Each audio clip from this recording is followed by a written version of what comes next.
Hello, welcome to the channel. I'm in Japan for 2 weeks chasing cherry blossoms and some castles and some shrines and whatever else I can find. So getting ready to get on a Shinkansen bullet train and head out at about, 180 miles an hour, headed out to Nagano today. So let's go see what I can find.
I'm outside of Nagano at the monkeys, the snow monkey park.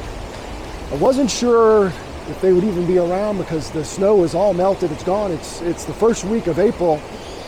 And they say that sometimes they don't come out of the mountains, but they're all over today and it's not very crowded, which is wonderful. Now, they're not bathing because they say they only get into hot springs when it's cold. Obviously it's not cold today, but they're drinking out of the water. They're super friendly. They get real close. You're not supposed to touch them. But some babies, lots of little baby monkeys, which is really cute with their moms. I apologize for the cold and the voice. It's not going to get any better. But I know that I've got some great shots. If you come here, you're going to want a long lens. Somewhere at least 300 to 400 millimeters is going to be perfect. It allows you to get some really intimate portraits of these incredible monkeys at these hot springs. Another tip, if you ever come here, is shoot in auto ISO. Keep it in manual. Set your aperture as open as you can because on most of these super telephoto lenses, that aperture changes. So you want to open your lens up as wide as you can and then set your shutter speed because these animals are moving and you're going to be shooting it like, I'm shooting at 400 millimeters. So I was, with image stabilization on, I was at like 500th of a second, open the aperture all the way up, and with auto ISO, no matter where I put that focus point and took my photographs, it would adjust that ISO to make sure that I got a proper exposure. So I know I got some really cute shots of the monkeys as they were drinking and hanging out at the hot springs. So I'll show you a few of my favorites right now.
Today I'm out at Lake Kawaguchi, and it's at the base of Mount Fuji. You can see back there, and the cherry blossoms are kicking. It's perfect. The sunset, my first time here, so it's going to take me a minute. I'm just going to walk around and look. We're here for a couple of nights, and just to get a feel and find some places to come away with some compositions, but it's gorgeous. Unfortunately, it's a blue sky night. That's the story of my life as a landscape photographer.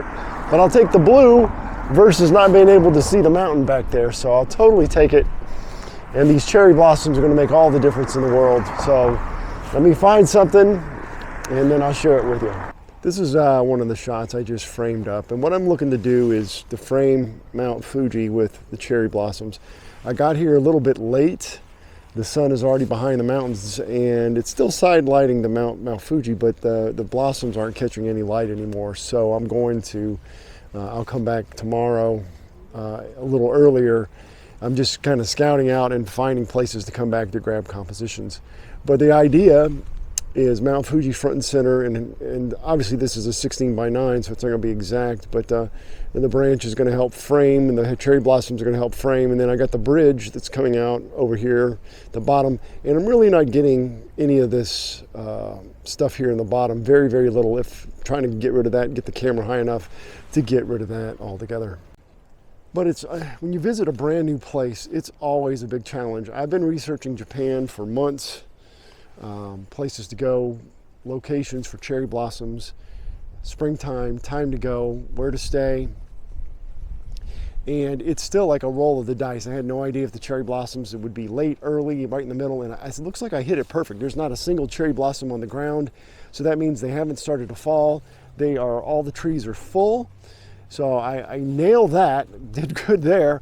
But the locations and the timing of the day is going to be the next part that's a little bit harder to gauge, and then finding those compositions. So I'm going to spend the rest of the evening, now that the sun is kind of going to be going away, and just looking for compositions so that when I come back tomorrow, I'll be able to just, kind of check the boxes, so to speak. But if I got anything today, I'll show it to you right now.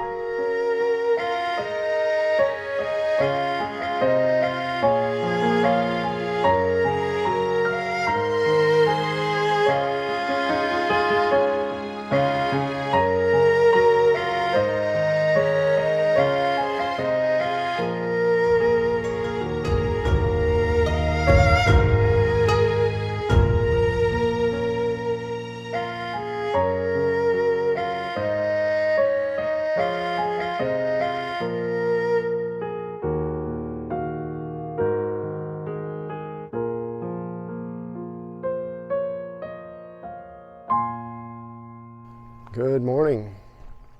Got a ride from a very nice Japanese gentleman that had lived in the United States and spoke English, and so I'm glad he gave us a ride. I wouldn't have made it up the hill. It was pretty steep.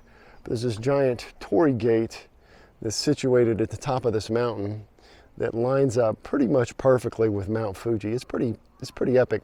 Now, this is not the best time of day to photograph, but the big reason I'm in Japan this year is to scout for my workshop for next year.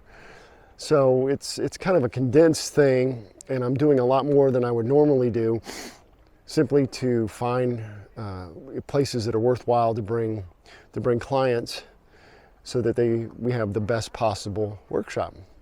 So let's go take a look. I'm gonna get a photograph no matter what the light is, though, because it's super cool.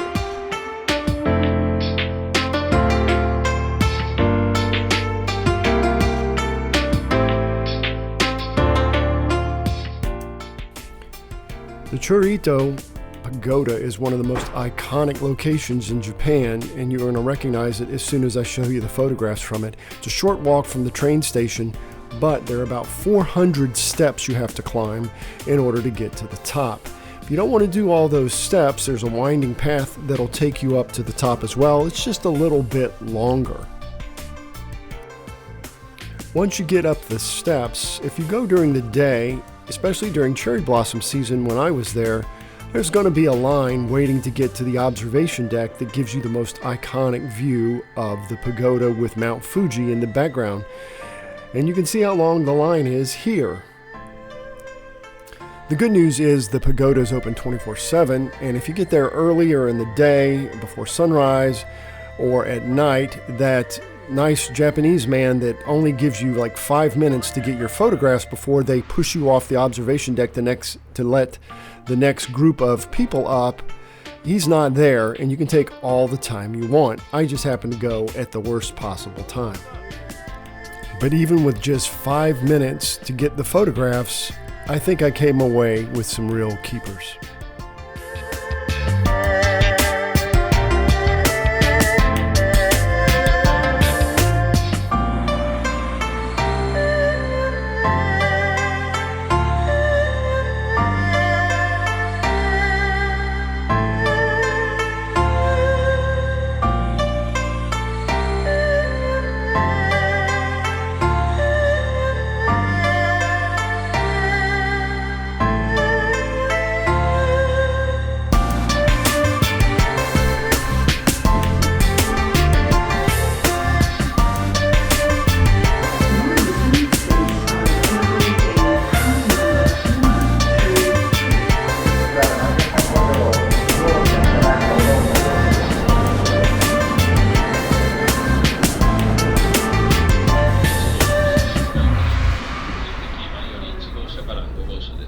Good morning from Kyoto, Japan. This place is probably one of the most stunning cities by far that I've ever been in, maybe with the exception of Rome, Italy. Very, very old, one of the first capitals of Japan. And the temples and the cherry blossoms and the grounds and the architecture is just amazing.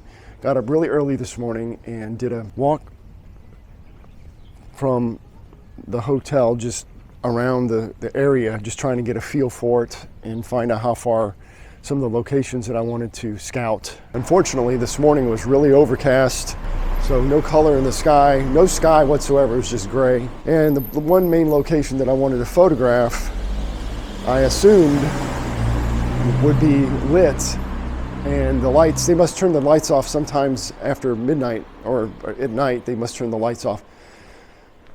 So I don't know how well the photos come out, but if they do, I'll show you one right now. Well, it didn't. The pagoda, which is the main subject at the end of the leading line of the road, is not lit. It's just way too dark. Nothing I could do could bring that back, and it just didn't work. But the lights do stay on at night. The problem is it's such a congested area with people.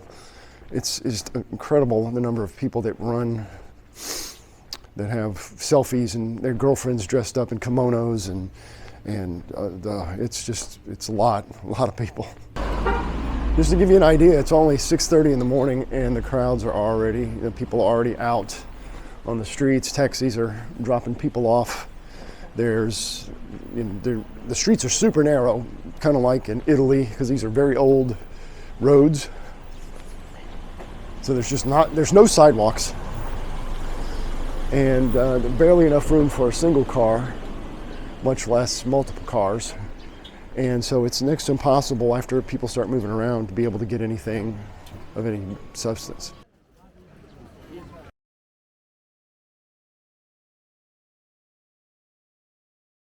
Today is the only day of rain that I've had, so I used the time. It was coming down pretty hard. No way to do anything except get wet. So I just stayed in the hotel room, culling images and doing a little bit of editing before I get home, where I can make my final selects and stuff. But I got some great photographs so far. Tonight I'm headed down to the Fuji Inari Shrine, and it's 1,000 torii gates, and they are really close together. It makes like a tunnel. It's really, really cool. It should be illuminated by the time I get there. It's still sprinkling rain at the moment. It's supposed to stop any minute. Hope it does. And the rest of the week is supposed to be absolutely perfect.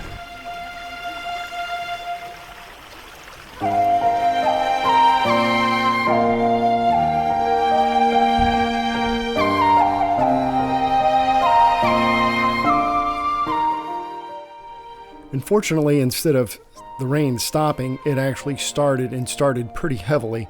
So I was not able to vlog or go over any of my shots while I was at the shrine, but here are some my favorites that I managed to come away with there, along with some others from Kyoto.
Hiroshima was the last city on my visit to Japan. The big thing I wanted to see was the Peace Memorial Museum and Park and the Atomic Bomb Dome, which was all that remains of the Industrial Promotion Hall destroyed by the atomic bomb dropped on Hiroshima in World War II. I also took a ferry out to the island of Miyashima to photograph this giant torii gate that sits in the water during high tide.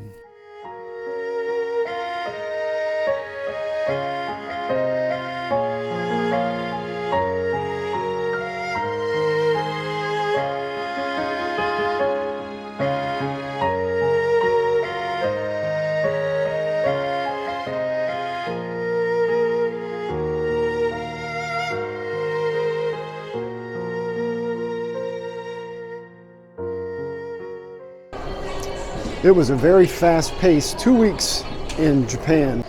I'm at the airport waiting on my flight. It's going to be a long one all the way back to San Francisco, then a layover, then back up to Portland. Been a great trip though. I came away with some amazing photographs, and my plan is to be leading a workshop to Japan for cherry blossoms next year. And if you're interested in capturing some photos like I did, make sure you subscribe to my channel, go to my webpage, subscribe to my newsletter there so that you can be notified when I release any details about my upcoming workshops. Don't forget to like and subscribe, click that notification bell so you don't miss any videos that I release, and I'll see you next time. Thanks for watching.